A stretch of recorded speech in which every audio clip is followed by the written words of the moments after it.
Notre sujet sur le e-commerce et après, l'importance du cross-canal dans une stratégie digitale, et qui sera présenté par Madame Rime Raïs. Bonjour, merci d'être encore là, déjà d'être là et encore là, parce que tout ce qu'on vous a fait attendre. Alors, le cross-canal ou le e-commerce vers le commerce connecté. Aujourd'hui, on sait que de moins en moins, on va parler de e-commerce et de plus en plus de commerce connecté. C'est l'étape après le e-commerce. Pourquoi? C'est ce qu'on va voir pendant cette présentation. Alors, un petit rappel où nous en sommes aujourd'hui, donc le sommaire. On va d'abord rappeler les différentes étapes qu'on a connues ces dernières années pendant les révolutions, dans le monde du digital. Ensuite, qu'est-ce que le cross-canal? Le online, le offline, est-ce que c'est la fin de la bataille? Quelques notions comme le web to store, le social retailing ou le magasin connecté. Les outils et puis enfin quelques cas pratiques, comment font les marques pour voir un petit peu à quoi peut ressembler le magasin de demain. Alors où nous en sommes, on a connu 3 révolutions, on va dire, pendant ces 5 dernières années, donc depuis l'avènement de l'e-commerce qui a changé complètement la façon de consommer, d'acheter par le consommateur. Il y a eu par la suite la montée en puissance des réseaux sociaux avec le web 2.0 qui a encore changé la donne en permettant aux consommateurs de donner leurs avis et puis aussi de partager leurs expériences sur les réseaux sociaux. Et puis par la suite, il y a les smartphones, donc la montée en puissance aujourd'hui qui est devenue une deuxième peau. On connaît l'anecdote qui ne dort pas aujourd'hui avec son smartphone à côté. Alors, qu'est-ce que le cross-canal? C'est l'utilisation parallèle de différents canaux. Le principe est simple, c'est-à-dire qu'aujourd'hui, le consommateur, il a en possession plusieurs devices, divers terminaux, et il passe de l'un à l'autre sans vraiment se poser de questions philosophiques. Donc, il est là avec son smartphone, du coup, il passe sur son ordinateur. C'est vraiment le choix du moment et de l'endroit qui définissent ce qu'il va utiliser. Donc le consommateur ne pense pas du tout canal, il pense plus moyen en fonction du contexte où il est. Là, donc les marques, elles doivent vraiment, les sociétés doivent prendre en considération ça et finir avec la segmentation online, offline, c'est-à-dire penser vraiment comment le consommateur va réagir de cette intercanalité et puis optimiser cette utilisation de manière parallèle des différents canaux. Alors, est-ce que c'est la fin de la bataille online-offline? Longtemps, dans les pays où l'e-commerce a connu un vrai essor, on a cru que l'e-commerce allait tuer le commerce physique. Or, aujourd'hui, avec la montée en puissance du digital, on s'aperçoit qu'ils sont complètement complémentaires.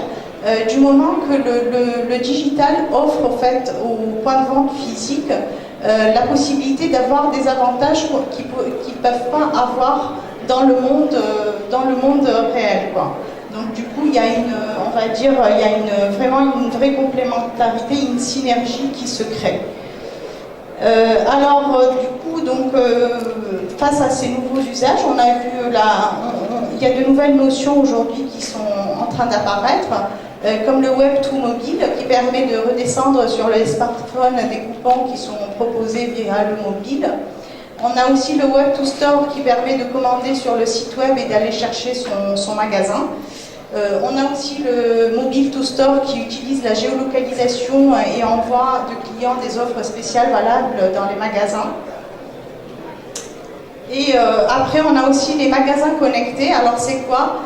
Aujourd'hui, le magasin physique peut employer les avantages du web à travers ce qu'on appelle par exemple la reconnaissance du client, la mémorisation du comportement d'achat, le conseil personnalisé. Tout ça, aujourd'hui, on peut l'utiliser aussi dans les ventes physiques. Et du coup, en fait, on a un chevauchement. L'acte d'achat ne se fait pas uniquement en ligne ou dans la boutique. Le client peut très bien aller sur la boutique physique et aller finir son acte d'achat dans le magasin ou inversement, c'est-à-dire aller avoir des informations dans le magasin et finir son acte sur Internet. Le social retailing, alors c'est quoi? C'est des moyens qui sont mis en place par les commerçants pour permettre à leurs clients de s'exprimer et de partager leurs offres. Du coup, ils visent en fait les amis de leurs clients, ils veulent qu'ils deviennent aussi clients. C'est l'objectif et en quelque sorte ça. Alors du coup, on peut se demander, mais digitaliser quoi? Qu'est-ce qu'on peut digitaliser dans un point de vente? Alors il y a les vitrines ou à l'extérieur du magasin, donc pour inciter soit davantage à rentrer ou par exemple pour étendre l'activité en dehors des heures d'ouverture du magasin ou encore pour diffuser des offres promotionnelles. Après on a aussi en rayon donc des vidéos comme des vidéos de démo, des étiquettes digitales, ça peut être aussi des écrans connectés ou des sites ou au site internet. E-commerce, et puis on a aussi les murs à travers la projection et diffusion d'images. On a aussi les cabines d'essayage aujourd'hui qui sont vraiment un outil. On peut mettre aussi par exemple les cabines d'essayage virtuelles grâce à la réalité augmentée ou encore pour consulter les stocks ou autres services. Alors, on peut aussi digitaliser les caisses ou les guichets d'information à travers des contenus ou pour gérer, distraire par rapport au temps d'attente. On peut aussi digitaliser le SAV à travers des bornes connectées à un service distant pour consulter des téléconseillers. On peut aussi digitaliser l'équipement des vendeurs à travers des tablettes, leurs smartphones, des catalogues interactifs, donc pour visualiser l'ensemble, consulter le stock ou encore voir les clients sur les informations du client à travers le CRM. Donc du coup, le vendeur il est beaucoup plus efficace parce qu'il connaît déjà qui est le client, quoi. Enfin, on peut aussi équiper les clients, donc interagir avec leur équipement, donc par exemple leur smartphone en mettant des dispositifs comme le QR code ou encore la NFC ou la reconnaissance d'image ou des surfaces tactiles. Voilà. Alors, donc il y a trois paramètres en fait à définir. Premièrement, quoi? Qu'est-ce qu'on va digitaliser? Est-ce que c'est des vitrines? Est-ce que c'est des rayons? Est-ce que c'est des guichets? Le type d'écran, est-ce que ça va être des bornes? Est-ce que ça va être des écrans de diffusion? Est-ce que ça va être des tablettes ou des murs interactifs? Le type et l'objectif souhaité par le client, est-ce que c'est de l'information? Est-ce que c'est de la détente? Est-ce que c'est de l'incitation ou à l'aide à l'achat? Donc on va voir les outils, donc on peut différencier différents types d'outils, soit des présentations, donc des catalogues interactifs, des livres virtuels, des vidéos interactives. Il y a aussi les jeux comme les jeux concours, on peut mettre aussi la réalité augmentée qui consiste, c'est de l'incrustation de données sur image réelle. On a aussi les quiz, les votes, comme des jeux éducatifs ou ludiques, etc. On peut aussi, on a le CRM, donc qu'on peut utiliser dans les points de vente. On a l'interaction avec les réseaux sociaux, comme je disais tout à l'heure, c'est-à-dire permettre aux clients d'interagir avec ces réseaux sociaux et du coup de partager son achat. On a aussi l'affichage sur écran tactile, comme les écrans tactiles, les bornes, et puis l'affichage en 3D. On a aussi, il y a aussi l'impression en 3D. Alors, on va voir quelques exemples maintenant qui ont été adoptés par les marques et qui peuvent être qui peuvent constituer un petit peu une idée par rapport au magasin de demain. Comme par exemple le cas d'Issey Miniac, donc c'est un magasin de vêtements qui a mis en place des iPads dans ses magasins pour pouvoir visualiser, les clients peuvent visualiser les modèles en 3D. Et voir un petit peu l'historique, voir comment ils ont été réalisés, tout ça. Donc ça devient, le vêtement devient un petit peu comme une œuvre d'art en fait.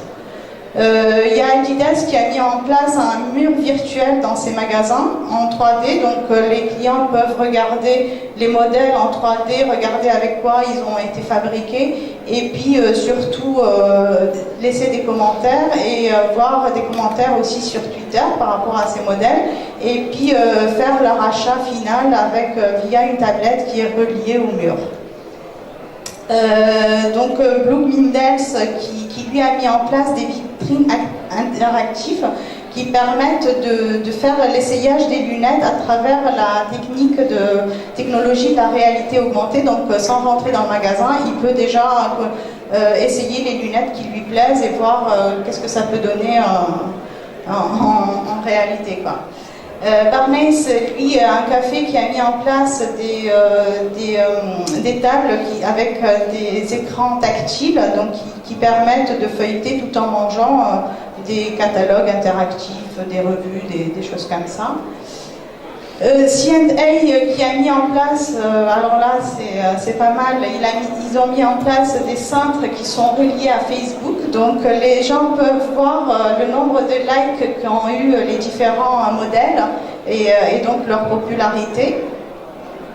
On a aussi, il y a Topshop, ces cabines d'essayage virtuelles, donc à travers la réalité augmentée Kinect, on peut essayer le vêtement qui nous plaît sans pour autant aller dans la cabine d'essayage pour se changer, quoi. Il y a aussi les cabines mapping 3D de Biometrix qui permettent de scanner, aussi grâce à la réalité augmentée Kinect, de scanner votre corps et puis de vous proposer les modèles de jeans qui vont avec votre morphologie, sans pour autant avoir à les essayer tous. Il y a Sephora qui se sont équipés d'iPod Touch, donc quand le client rentre, ils peuvent scanner la carte fidélité, voir l'historique des achats qu'a eu le client et donc du coup adapter leurs conseils en fonction de chaque client, avoir les coordonnées, qu'est-ce qu'il a comme offre promotionnelle, enfin qu'est-ce qu'il a droit comme offre promotionnelle, etc. Alors là, ça c'est osé, c'est Tesco, c'est un Coréen qui a trouvé cette idée de faire un magasin virtuel. Alors de quoi il s'agit? C'est pas un magasin, c'est pas une boutique e-commerce, c'est tout simplement, il a tapissé les murs du métro à la sortie avec donc sa vitrine virtuelle pour que les gens puissent scanner avec leur mobile et voir et donc du coup ils sont livrés 1 heure plus tard leurs produits. Comme les gens ils travaillent beaucoup, ils font leurs courses de cette manière le soir en rentrant chez eux. Alors bon, j'espère que ça vous inspire tout ça. Et pour conclure, donc c'était pas très long, on peut dire qu'aujourd'hui il n'y a pas plusieurs commerces, on a tendance à segmenter e-commerce, F-commerce, M-commerce, etc. Même T-commerce maintenant. Ce que je veux dire, c'est que de moins en moins, enfin, il y a un seul commerce. Il est de plus en plus connecté aujourd'hui, donc il est de partout. Grâce aux objets connectés, il nous suit de partout. Et donc il faut vraiment penser à ça, sachant que demain, la connexion Internet, elle sera jusque dans nos frigos. Et voilà, merci.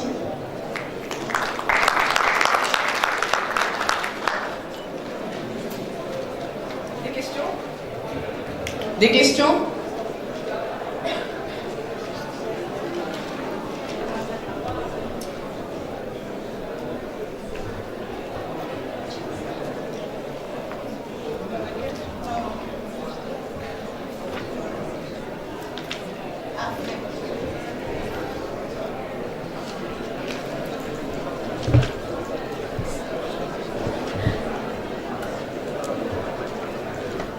Merci pour la présentation. Juste une petite question pour la digitalisation. Est-ce qu'il n'y a pas eu des exemples en Tunisie, par exemple, même des petits essais? Si possible, vous pouvez nous citer quelques exemples. Merci. Alors là, spontanément, j'ai du mal à trouver. Après, c'est vraiment il y a un début. Quand on voit par exemple dans les boutiques d'Orange aujourd'hui, on parlait tout à l'heure d'écran de projection, c'est déjà un petit pas. Ça va dans le même esprit, mais on ne va pas aussi loin que ce qu'on vient de voir en tout cas, l'idée est liée, l'esprit y est, mais il faut encore avancer et puis essayer vraiment de tirer profit de ces technologies aujourd'hui, justement pour les faire entrer dans le monde physique. Sachant, comme on a dit, qu'il n'y a pas vraiment de clivage entre le physique et le virtuel aujourd'hui. Voilà, ça répond à votre plus ou moins.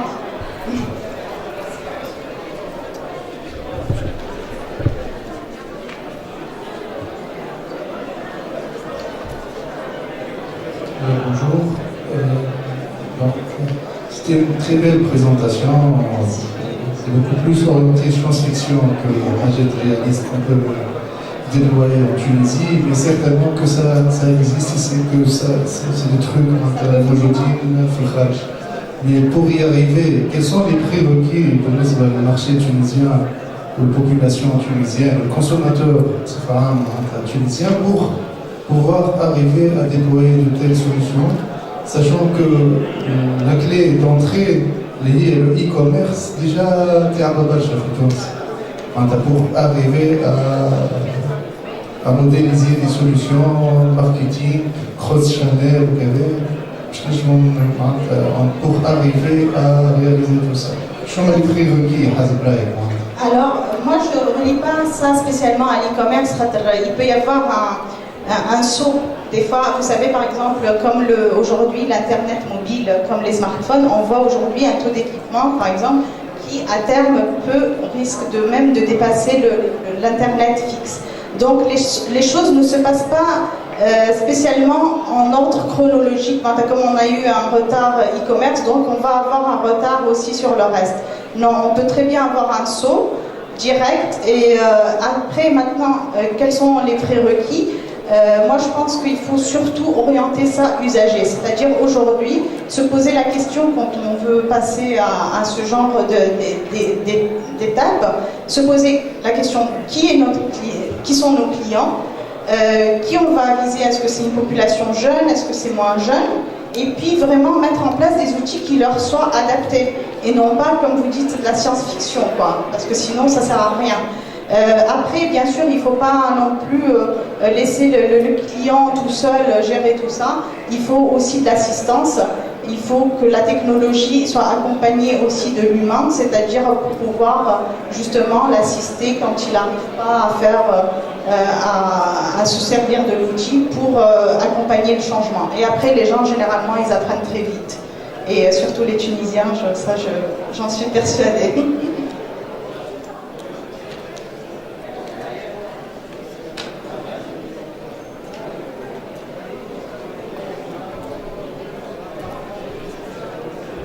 Je crois. Bon, en tout cas, j'espère que vous avez quand même trouvé ça intéressant, même si on vous a fait trop long. Vous avez plus attendu que... C'était agréable, de toute façon. Voilà, c'est aussi par rapport à... J'aimerais aussi rebondir sur par rapport à science-fiction. C'est bien aussi d'avoir une idée, une vision aussi de projection, pour pas tout le temps être le nez au bidon, comme on dit, et puis voir un petit peu comment les choses peuvent évoluer, avoir une vision d'avenir pour pouvoir se préparer à tout ça. Merci encore.